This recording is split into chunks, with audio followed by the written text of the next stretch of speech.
Welcome back. You're still watching Inside Politics right here on KTN News. Remember, KTN at the KTN News K is our Twitter handle. Use the hashtag Inside Politics. Time now to get views from our viewers and on your call. And our first caller is Julius Amache from Keroka. Julius, a very good afternoon.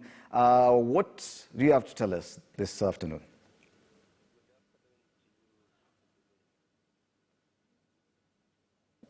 Julius, you are on Inside Politics. What are your comments about the show today? Good afternoon, in the morning. Julius?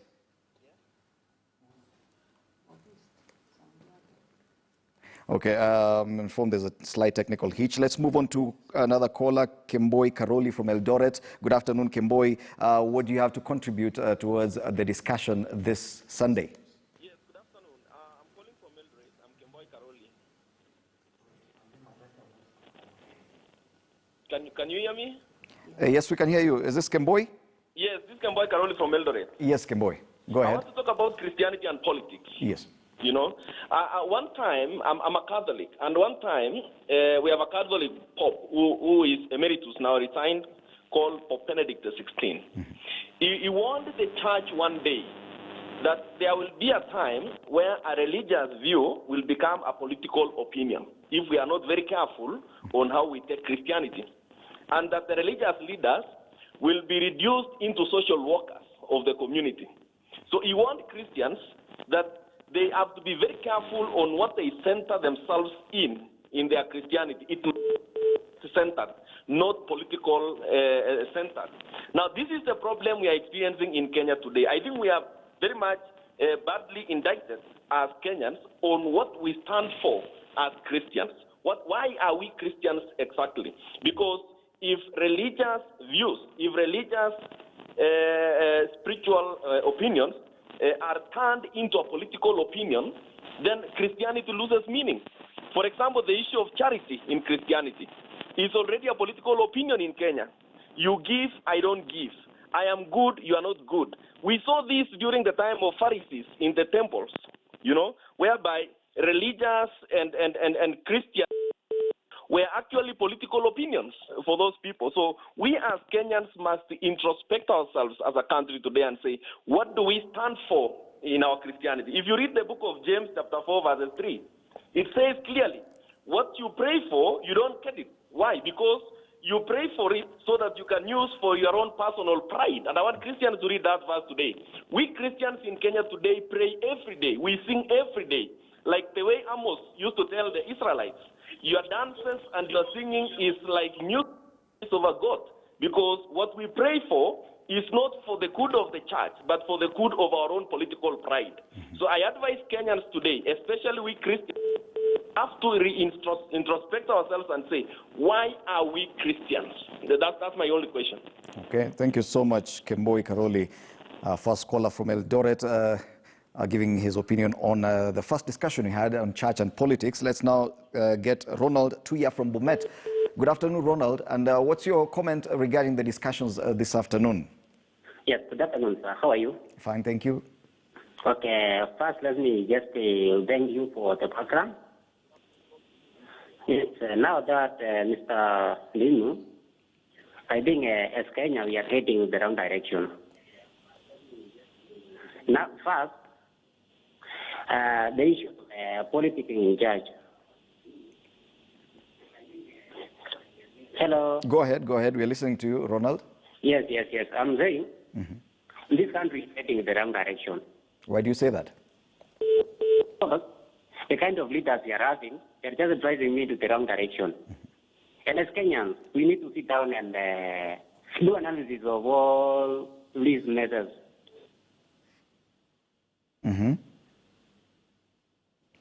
Okay, I think we've lost Ronald, but thank you so much for that comment. Do you have David Mwai from Githurai as well? A very good afternoon to you, David. What is your comment with regard to the discussions we've had this morning? Yes, so much for that comment. Yes, go ahead, David. Good afternoon to you, David. What is your comment with regard to the discussion we've had this morning? Okay, thank you, Id Muri. My comment is about the church. I think the church and the state are related. Yeah, I think the church and the state are related ever since from the times of the Bible. But what the church should do is that they should be speaking about issues. They should be speaking about issues, not about politics. So they should not be taking sides, whether they belong to this party or that party, but issues affecting the countries, whether it's collapse, bad governance, those are the issues that they should be speaking about. Mine is just that, but I wanted to ask the churches, why do we see people leaving big jobs, people using a lot of money to come to join politics, and they paid a lot of money? What is in there? I do really wonder. I see people leaving big jobs with huge salaries, but so that they can join politics. But when you see, I think their motive is not to serve people, but there is something that we don't know. Kindly reply to me. Thank you. Okay, thank you so much, David from Githurai. And we have a caller from Kisumu. Gion, a very good afternoon, Gion. What is your comment with regard to the discussions we've had this morning? Good morning, good afternoon, good afternoon. Good afternoon. Yes, now, very quickly, I'll just talk about the role of the church in our Kenyan politics today and how it has impacted. I know the church has been on the forefront trying to make to mend the rift between the DP and the president lately. But the question we should be asking ourselves as a country, where did the church lose it? Where did the rain start beating the church? The church lost it the very moment they allowed the pulpit to be used by politicians. Some politicians to use the stage to even insult the government of the day. And this is the reason why I really back and support the decision by one Webukala to ban politics out of the. As we head to 2022, my friend, we should be very careful as a country. There are nations in this Africa, they have never recovered from civil wars. We have an example that has never gone back to its glory days, Sudan. And the politicians, our leaders, because we are having very few leaders, what we have, these are politicians. And the Kenya electorate should be very, very careful. Are we going in the ballot because somebody has given us a few coins? Are we going in the ballot because we want to elect people of integrity? Are these leaders, are these people who are seeking elective posts, seeking these opportunities to help us, or they are seeking these opportunities to help and enrich themselves? Those are the questions that the Kenya electorate should ask himself as we go to 2022. My last point, my friend. Recently, people have been positioning themselves, the people who have announced the presidential bid, and personally, I'll speak about an individual, Raila Amolo Odinga. And I'm not shy of speaking about Raila Amolo Odinga. Raila Amolo Odinga has sacrificed so many things for this nation. Today, my county in Central enjoys devolution because of the document that Raila fought for. Raila has brought, despite a massive support that William Ruto is enjoying in the mountain, the very benefits that we are reaping as a region today is courtesy of Raila Amolo Odinga. The question that I pose to everybody in that panel and in that studio, let them show me something that William Ruto has fought for this country that we can bring as evidence to everybody. Thank you. Thank you so much for your comment. Those are comments from our viewers who are watching us live right here on Inside Politics. And time now for my panelists to give their final thoughts, even as they respond to some of the questions posed. I'd like to start with you, Mark Bichachi. There was a question posed to you. Why are people leaving plum jobs and spending so much money just to join politics? What is there that is so hidden that we cannot see? I would like to thank that caller because he read my mind, because the answer to that is my closing statement. Yes. I was saddened this week when two confirmed corrupt individuals found guilty were sentenced in this manner.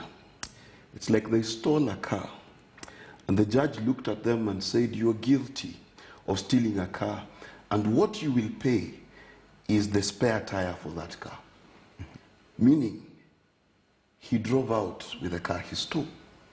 If that happened to your car or your chicken, you'd call that injustice. Yet, true, the judge ruled according to the law. But the law says all, which means the judge had the discretion to see the gravitas of the crime committed and say, this is a mandatory 6-year sentence. In fact, you are so bad, I'll give you the maximum allowed by law to 10 years. But he failed to do so. And therein is the answer to the question I was asked. Where else on God's green earth can you steal 200 million shillings and pay back 6? And that considered justice. Which other job can you take that a simple visit to the toilet will give you an envelope, not full of toilet paper, my friend, but crisp 1,000-shilling notes for you to vote against your conscience? Which other job exists that you can pull a gun, shoot a DJ, and continue to sip on your single malt?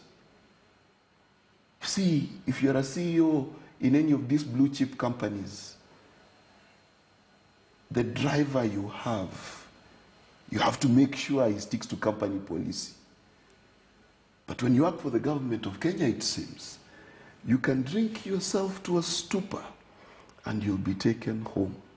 And the drink I'm talking about here is not alcohol, it is power. Wow. Those are Mark Bichachi's final views. Let's go now, before we come to Rosaline, let's go now to Bwana Joseph Simeha. Bwana Simeha, your final thoughts? Thank you very much. The caller from Kisumu asked what William Ruto has fought for, like what he's brought, what value he's brought us. With the tongue-in-cheek, Fred, I will tell you that he has raised the significance of chicken. I come from a place where we value chicken a lot, and the chicken haven't received their fair share of attention before William Ruto came on the scene.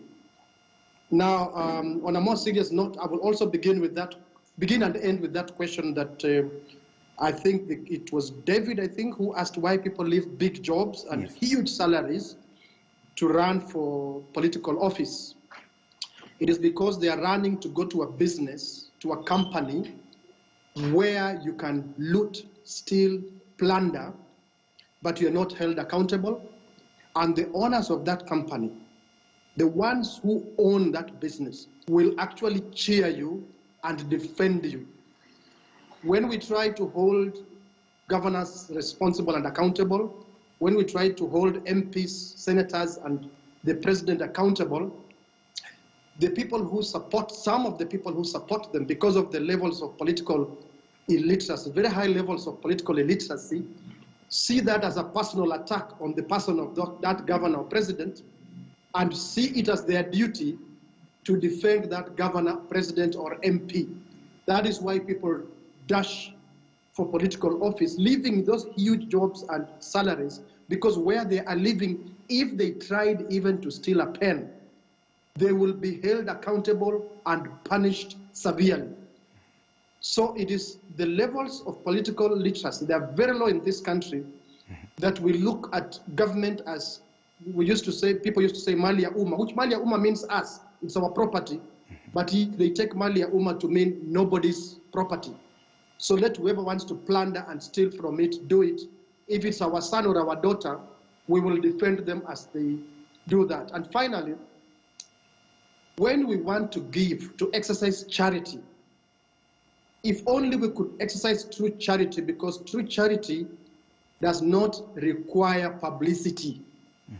Let's give our 30 cents worth quietly and in private, rather than parade motor vehicles and words of money in funerals, churches, and in other public places. That is the bane of our politics. If we can stop that, we will begin to focus on issues. Thank you so much, Joseph Simeha. And finally, the only lady on the panel today. Thank you, Fred. I think from start we have been talking about leaders being a reflection of this society. And I think it's a reflection of us. When we talk about corruption, when we talk about people leaving big government jobs to join politics, it's because we glorify those who are identified as being corrupt. And that is why we reward them with elective positions. So we can't expect these people that already have corruption cases to actually be the best of leaders and the reflection of what we have. Now, finally, everybody has been talking about the best of devolution. We are having 21 governors who are actually serving their second term, and they're already talking about other positions. It's unfortunate that the Constitution only has the president serving 2 terms and going home, and not the governors. So as we vote for them, the millions that they have, let us mirror that and look, is it equivalent to what they have done to reward them with other elective positions? And if not, this is a time for us to stick on issues and ensure that those who have actually not reflected on what we have are sent home. And this will also reduce the competition on the position of the president. Because when power and resources are devolved, then I don't think we'll have so many people fighting at the top. Wow. Thank you so much, Rosaline Obala, political editor at The Standard, Mark Bichachi, communication strategy, and Joseph Simeha joining us on Zoom. He's a political strategist. Just before we wind up the show, let me sample 1 or 2 tweets. Churchill Amartha says, just like a president, the deputy president's position is and should not be used for negotiating for favors but servicing Kenyans. This must be demystified, and claims of how many votes one brought to the table thrown to the dustbin. Eric Barasa has his suggestion. He says, should a constitutional amendment be made to bar a deputy president not to participate in a subsequent general election? This will make an overambitious DP not sabotage his boss and allow anyone to be appointed as a running mate, making the position easy pick within party hierarchy. Thank you so much for your comments. I am sure there are quite a number, and I'm not able to go through all of them. This has been Inside Politics. It's a new week, generally just politically, and of course we'll have this show again on Sunday to discuss what will be happening this week in as far as politics is concerned. Thank you so much for being a perfect audience for this very first show that I'm actually on. And from that, my Twitter handle is @FredIndimuli. Have a lovely Sunday afternoon.